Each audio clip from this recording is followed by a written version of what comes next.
ঢাকা ৮ আসন ট্রাক মার্কা গণ অধিকার পরিষদ থেকে আমি মেঘনা আলম। সময় মানুষ মনে করে যে নারী দেখতে সুন্দর তার হয়তো জ্ঞান বুদ্ধি নেই। রাজনীতিতে আমরা কেউ আসি যাই না, রাজনীতির মধ্যেই আমরা নিমজ্জিত থাকি।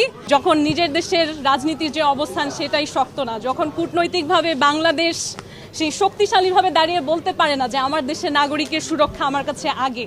আসসালামু আলাইকুম সবাইকে। আমার 2015 সাল থেকে আমি রাজনৈতিক প্রশিক্ষক হিসেবে কাজ করছি, ন্যাশনালি ইন্টারন্যাশনালি অনলাইন অফলাইন সব জায়গাতেই। এখন আমাদের সমাজে একটা প্রচলিত ধারা থাকে যে সৌন্দর্য এবং বুদ্ধি একসাথে থাকতে পারে না, যে কারণে অনেক সময় মানুষ মনে করে যেই নারী দেখতে সুন্দর তার হয়তো জ্ঞান বুদ্ধি নেই, কিংবা খুব সিরিয়াস ওয়ার্কের জন্য মানুষ চায় নন গ্ল্যামারাস কাউকে। সো আমার দীর্ঘদিন ধরে একটা প্রচেষ্টা ছিল সমাজে এটা স্ট্যাবলিশ করার যে নারীর সৌন্দর্য এবং নারীর জ্ঞান দুইটাই সম অবস্থান করতে পারে। এটা it's not mutually exclusive, it can exist together. তবে রাজনীতিতে এসেছি কারণ নিজের সাথে আমি চরম অন্যায় হতে দেখেছি। আমি আমাদের কান্ট্রির যে ললেসনেস সেটা নিজে পর্যবেক্ষণ করেছি, এবং আমার দেশ কেমন করে আসলে তৃতীয় শক্তির কাছে বা বাইরের কোনো শক্তির কাছে নতজানু হয়ে যায়। নিজের দেশের নাগরিকের অধিকার যে আগে দেখতে হয়, সেই জায়গায় আমার স্টেট সক্ষমভাবে দাঁড়ানোর মতন অবস্থানে এখনো আসেনি বৈশ্বিক জায়গায়।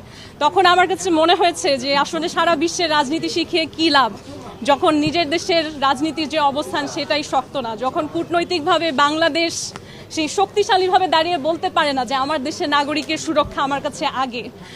আমরা অন্য দেশে দেখি যে আপনার মহৎ কোনো ব্যক্তি বা বিশাল কোনো পুরস্কার জয়ী কিংবা শিল্পপতি কিংবা সরকারের কোনো লোক হবার পর আমার অধিকার নিশ্চিত হবে, এমন প্রয়োজন হয় না। সেখানের একজন সাধারণ নাগরিক পাবলিক ট্রান্সপোর্ট ব্যবহার করে, সাধারণভাবে পথে ঘাটে হেঁটে বেড়ায়, তাকে কেউ হুটহাট গুলি করে না, সে নিরাপদ থাকে, নারী হিসেবে তাকে কেউ হেনস্থা করে না, এটাই স্বাভাবিক। কিছু হয়তো অস্বাভাবিক ঘটনা থাকে, সেটা খুবই সীমিত।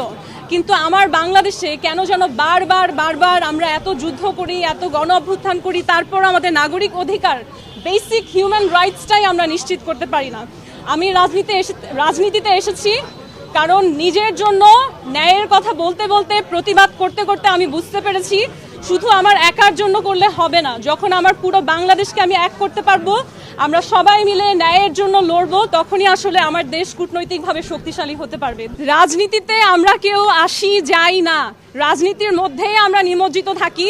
রাজনীতিবিদ হয়তো রাজনীতি নিয়ে বেশি কথা বলে, মেইন স্ট্রিমে এসে আপনাদের সামনে ক্যামেরার সামনে দুটো স্লোগান দেয়, কিন্তু আমার দেশের এবং পৃথিবীতে যত মানুষ আছেন প্রতিটি মানুষ রাজনীতির মধ্যেই অবস্থান করেন, সেটা আপনি কনসিয়াসলি হোক সাবকনসিয়াসলি হোক। এখন হয়তো আমি যে নির্বাচনে লড়ছি সেটা আলাদাভাবে আপনারা অবজার্ভ করছেন, আর নির্বাচনে যখন লড়তে এসেছি জেতার উদ্দেশ্য নিয়েই এসেছি। কারণ আমি যদি না জিততে পারি তাহলে সেই অ্যাডমিনিস্ট্রেটিভ ক্ষমতা যেখানে আমি দেশকে বদলাতে পারবো সেটা তো আমি অর্জন করতে পারবো না। তাই আমার প্রধান লক্ষ্য সেটাই। আর কাউকে আমি কম্পিটিশন মনে করি না, বরঞ্চ অন্যদের কাছ থেকে শেখার চেষ্টা করছি। যাদেরকে আমার সাথে আছেন বা আমার অপোজিশনে আছেন তাদের কাছ থেকেও কতটুকু শেখা যায়, তারা কি স্ট্র্যাটেজিস নিয়ে আগে সফল হয়েছেন সেটা বোঝার চেষ্টা করছি। এবং আমি মনে করি বাংলাদেশের মানুষ নতুনত্ব চায়, তারা একঘেয়েমিতে পড়ে গিয়েছে, তারা এক জিনিস আর দেখতে চায় না, এবং তারা আসলেই এমন মানুষ চায় যে ব্যতিক্রমী এবং নির্ভয়ে নিজের কথা বলতে পারে। কারণ যেই মানুষ নির্ভয়ে নিজের কথা বলতে পারে না, নির্ভয়ে সমাজে অন্যায়ের প্রতিবাদ করতে পারে না, তার কাছে যদি আপনি পৃথিবীর সব ক্ষমতাও দেন তখনও সে অন্যায়ের প্রতিবাদ করবে না। কারণ যার স্বভাবেই সেটা নেই তাকে আসলে ক্ষমতা দিয়েও লাভ নেই। তো আমার প্রধান উদ্দেশ্য এটাই, দেশের জন্য কাজ করব। যদি জিতে যাই আলহামদুলিল্লাহ, কিন্তু আমার এই প্রত্যয়টা স্থায়ী হবে ইনশাআল্লাহ।